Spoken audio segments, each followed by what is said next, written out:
Welcome back, fellas. Today we are looking at 6 sleeper wide receivers that anybody can draft in the late rounds of your 2024 fantasy football draft. Starting off with our guy Khalil Shakir of the Buffalo Bills. With Stefon Diggs and Gabe Davis out of the picture, the Bills have the second most vacated targets in the NFL with 317. Coming over to the Bills depth chart, we have second round wide receiver in Keon Coleman, Khalil Shakir, Curtis Samuel coming over from the Commanders, and then a whole bunch of Jags between Mac Hollins, KJ Hamler, MVS, and Chase Claypool. Keon Coleman was an early second round pick by the Bills in the 2024 NFL Draft, but he's still a very raw prospect. He's a guy that may struggle to separate at the next level. He doesn't have top end speed and his route running is lackluster. He's a guy that may take a year or two to develop and be more so of a red zone threat with his jump ball ability rather than a weapon in the open field. Listen to what Bills GM Brandon Beane has to say about Coleman. I think Keon's worked hard like anything. College playbook versus an NFL playbook, big difference. The verbiage where he's lining up, the side adjust, all the variances he's got to do. Even just what we ask in the run game for our guys. I don't know specifically what he was asked there. Some schools are, there's very little. It's just like if it's not a pass play, take a play off. That's not here. He's got to be involved in all phases of our offense. So, but I see a guy who's working hard, who's competitive. You guys have got to know his personality. He's genuine. That's truly who he is. And like anything, he's going to have bumps in the road.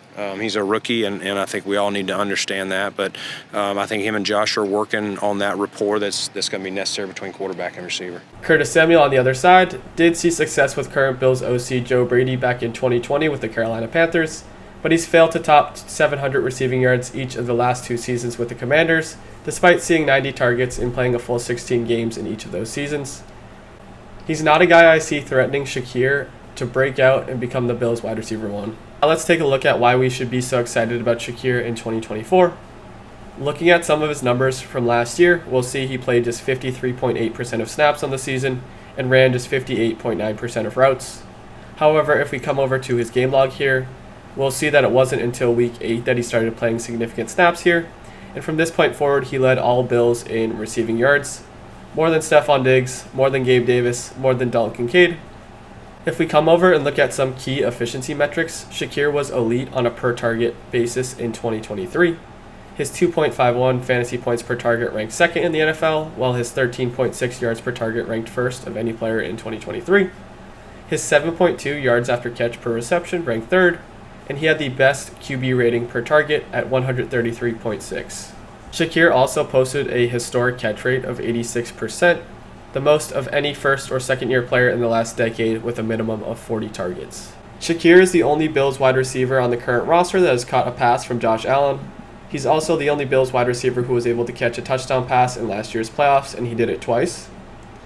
Shakir caught 10 of his 11 playoff targets last year, generating a team-high 134.7 passer rating. So the Bills coaching staff and Josh Allen know that they can trust this guy, especially when it matters most. Our next sleeper is wide receiver Darnell Mooney of the Atlanta Falcons. Mooney just got paid with a 3-year, $39 million deal by the Falcons. Just to put that into perspective, Mooney is the 27th highest paid wide receiver in the league and got paid nearly double what Hollywood Brown did by the Chiefs. Looking back at 2023 and 2022, Mooney was absolutely useless for fantasy, averaging just 5.3 fantasy points per game and 8.5 fantasy points per game in 2022. But if we come down and look at his catchable target rate in 2023, it was just 53.3%, which ranked 99th in the NFL. He's now in what should be a much higher passing volume offense, and he'll see much higher quality targets. If we come in and look at some of Kirk Cousins' efficiency metrics, who will be his new quarterback in Atlanta, we'll see his accuracy rating ranked 7th, his true completion percentage ranked 3rd, and his deep ball completion percentage ranked 8th. Compare that to Justin Fields, who was Mooney's quarterback last year. His accuracy rating ranked 32nd, his true completion percentage 22nd, and his deep ball completion percentage was 13th. Which actually isn't terrible. But now Mooney gets Cousins, which is a clear quarterback upgrade in what should be a much higher passing volume offense. Our next player we're going to look at is Josh Palmer of the Los Angeles Chargers. With Keenan Allen and Mike Williams out of the picture, the Chargers have a league-high 395 vacated targets. If we take a look at the Chargers wide receiver depth chart, we have early second-round pick Ladd McConkey, who's reportedly going to be playing out of the slot a lot in 2024. And then we'll have Quentin Johnston and Josh Palmer playing on the outside. With the new coaching duo of Jim Harbaugh and Greg Roman in Los Angeles, the Chargers are expected to run the ball a lot more in 2024 than they have in years past. But Roman has emphasized that he wants to have a balanced attack, and he's never quite had an arm talent like Justin Herbert. So I'd still expect this team to throw the ball at least 550 times in 2024. And if we look at what Palmer's been able to do over the last couple of seasons with Mike Williams and Keenan Allen in and out of the lineup, we see in 2022 he was able to post 10.6 fantasy points per game, and in 2023 he was able to post 10.7 points per game. If we take a look at Josh Palmer's splits with and without Mike Williams over the last 2 seasons, we'll see that when Mike Williams is sidelined, Palmer is averaging over 12 fantasy points per game, almost 5 receptions, 7.5 targets, and almost 70 yards per game. That paces out to almost a 1,200-yard season with 210 PPR points.